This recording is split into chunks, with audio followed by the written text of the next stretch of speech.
কংগ্ৰেছ দলত যেতিয়া আছিলোঁ তেতিয়া কংগ্ৰেছ দলৰ কাৰণে কিছুমান এনেকুৱা কাম কৰিছিলোঁ যিবিলাক কামে আজিও আমাক টানি থাকে। কংগ্ৰেছ দলে তাৰ দায়িত্ব ল'ব লাগিব। আমি কংগ্ৰেছ দলত যেতিয়া আছিলোঁ, যুৱ কংগ্ৰেছ কৰিছিলোঁ, তেতিয়া বহুত এনেকুৱা কামক আমাক জড়িত কৰা হৈছিল যিবিলাকৰ দায়িত্ব কিন্তু কংগ্ৰেছ দলে ল'ব লাগিব, কাৰণ কংগ্ৰেছ দলত থকাৰ কাৰণে এইবিলাক কৰিব লগা হৈছিল।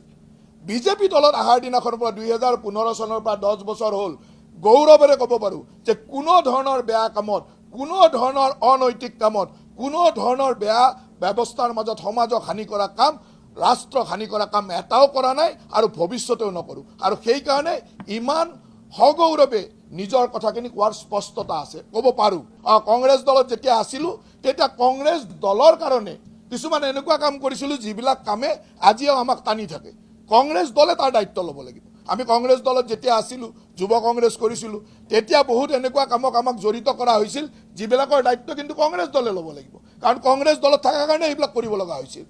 বিজেপি দলত অহাৰ দিনাখনৰ পৰা 2015 চনৰ পৰা 10 বছৰ হ'ল গৌৰৱেৰে ক'ব পাৰোঁ যে কোনো ধৰণৰ বেয়া কামত, কোনো ধৰণৰ অনৈতিক কামত, কোনো ধৰণৰ বেয়া ব্যৱস্থাৰ মাজত সমাজক হানি কৰা কাম, ৰাষ্ট্ৰক হানি কৰা কাম এটাও কৰা নাই আৰু ভৱিষ্যতেও নকৰোঁ। আৰু সেইকাৰণে ইমান সগৌৰৱে